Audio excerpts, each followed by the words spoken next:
Assalamualaikum warahmatullahi wabarakatuh. Halo adik-adik, berjumpa lagi dalam video pembelajaran biologi. Perkenalkan, nama kakak Kafika. Dalam kesempatan kali ini, kakak akan membahas materi biologi kelas 9 SMP yang berjudul bioteknologi.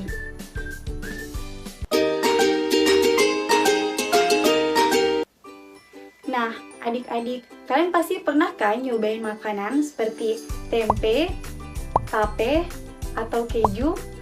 Atau kalian pasti pernah kan nyobain yang namanya nata de coco, kecap, atau yogurt?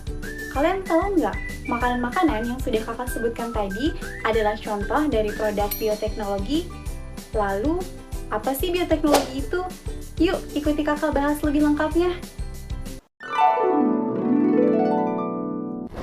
Adik-adik, jadi bioteknologi bisa didefinisikan sebagai pemanfaatan ilmu biologi atau penemuan-penemuan biologi untuk menghasilkan produk yang bermanfaat bagi manusia. Bioteknologi dapat dibedakan menjadi dua macam, yang pertama bioteknologi konvensional dan yang kedua bioteknologi modern. Bioteknologi konvensional bisa diartikan sebagai bioteknologi dengan menggunakan mikroorganisme secara langsung, misalnya dalam proses fermentasi seperti pada produk-produk yang sudah kakak sebutkan sebelumnya. Itu adalah hasil dari bioteknologi konvensional. Nah, adik-adik, fermentasi dalam bioteknologi konvensional bisa dibedakan menjadi dua. Yang pertama, fermentasi alkohol dan yang kedua, fermentasi non-alkohol. Nah, seperti namanya, fermentasi alkohol adalah fermentasi yang menghasilkan produk berupa alkohol, misalnya tape dan wine.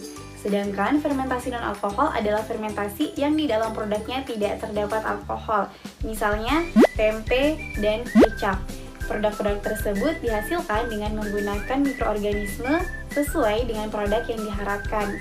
Contohnya, mikroorganisme Saccharomyces cerevisiae yang dimanfaatkan dalam proses pembuatan tape, minuman beralkohol, dan juga sebagai pengembang roti.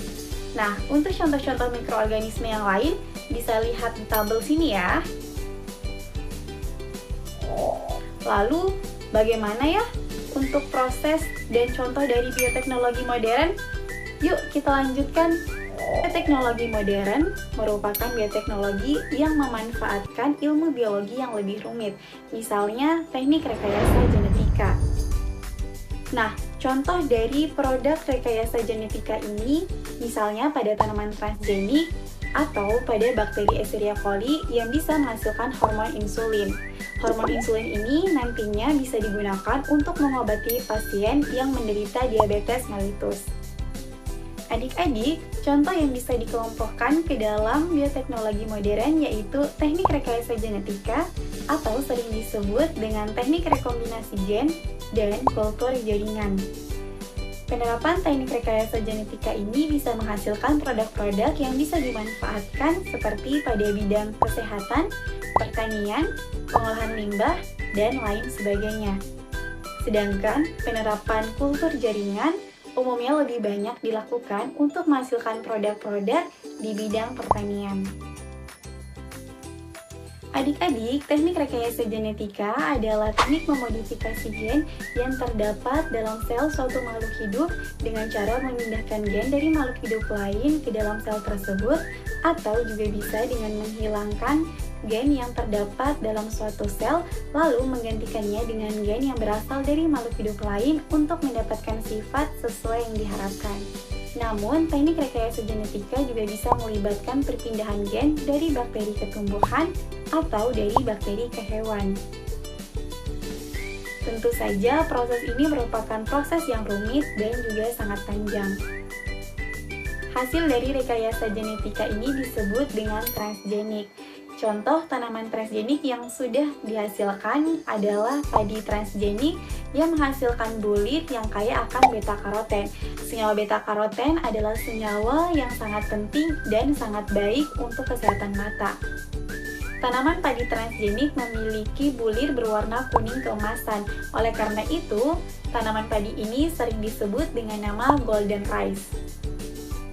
Selain itu, terdapat pula bakteri Escherichia coli yang bisa menghasilkan hormon insulin. Gen pengatur produksi insulin dimasukkan ke dalam suatu plasmid yang nantinya akan dimasukkan ke dalam bakteri tersebut. Adik-adik, seperti yang sudah digambarkan sebelumnya, teknik rekayasa genetika melibatkan pemotongan dan juga penyambungan gen. Untuk pemotongan gen, dibutuhkan enzim yang dinamakan enzim retriksi endonuklease. Sedangkan untuk penyambungan gen dibutuhkan enzim yang dinamakan enzim ligase. Untuk memasukkan gen ke dalam sel yang akan direkayasa, gen tersebut harus dibawa oleh kendaraan atau vektor yang disebut dengan plasmid. Jadi, sebelum gen dimasukkan ke dalam sel yang akan direkayasa, gen tersebut dimasukkan ke dalam plasmid terlebih dahulu. Untuk memasukkan gen ke dalam plasmid dipotong dengan menggunakan enzim retriksi. Nah, setelah itu, gen yang akan dimasukkan kemudian disambung ke dalam plasmid dengan menggunakan enzim yang dinamakan dengan enzim ligase tadi. Nah, adik-adik, selain tanaman transgenik yang sudah kakak sebutkan sebelumnya, ternyata banyak juga loh hewan transgenik yang juga sudah dihasilkan. Contohnya, mencit transgenik, sapi transgenik, dan juga ikan transgenik. Selain disebut sebagai makhluk hidup transgenik, hewan-hewan atau tumbuhan hasil transgenik ini juga dinamakan dengan GMO atau Genetic Modified Organism. Wah, menarik sekali ya adik-adik tentang contoh-contoh dari produk bioteknologi modern ini.